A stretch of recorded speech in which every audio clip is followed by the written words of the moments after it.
La ka nkandziyiso lowuwani xiyimbeleri xa vunanga bya Xitsonga tlhelo munghana wa Benny Mayengani the President Sir Jambatani ve le ku tseketseleni va yimi ehenhla ka yindlu ya Benny Mayengani the President. Va tseketsela lava nga tshama va vula leswaku yindlu ya Benny Mayengani the President a yi nga heli. La tsundzuka leswaku yindlu ya Benny Mayengani the President ku vi na lava nga tshama va vula leswaku a yi nga heli.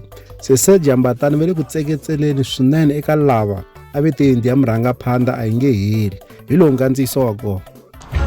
Hi kombela ku khensa waloyi lava a nga heli yindlu leyiwani.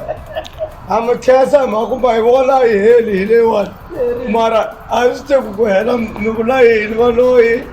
Se ha mi khensa valoyi mi khensiwa hi kokwani Sir Jambatani. Ha mi khensa leswi a mi swi hleketeleleni mi ta swi vona maybe ka next generation le matilweni mara yindlu mina ni swi tivi se ku hela ka kona mi vula yini mara mina iliya Sir Jambatani yi gonyile yi pakile le ka garaji liya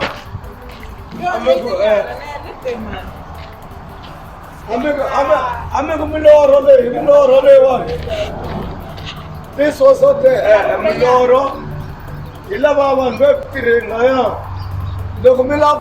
Hi ta va hi swi twile leswaku Sir Jambatani ve le ku khovoleleni eka lava a va vula leswaku yindlu ya murhangaphandla a yi nge heli. A hi lavi ku paluxa mavito ya vanhu kambe va tele vanhu lava va vula leswaku yindlu ya murhangaphandla a yi nga heli. Leswi hi nga ta avelana na n'wina eka Dilolostro YouTube channel. Loko mi nga se subscribe eka channel ya hina hi kombela nseketelo wa n'wina. Eka n'wina mi nga subscribe hi ri xandla ehenhla ka xin'wana xandla. Nseketelo wa n'wina hi wu khensa hi tlhela hi vuyelela. La ka Dilolostro YouTube channel hi le xigodini leyi i channel ya n'wina ya ka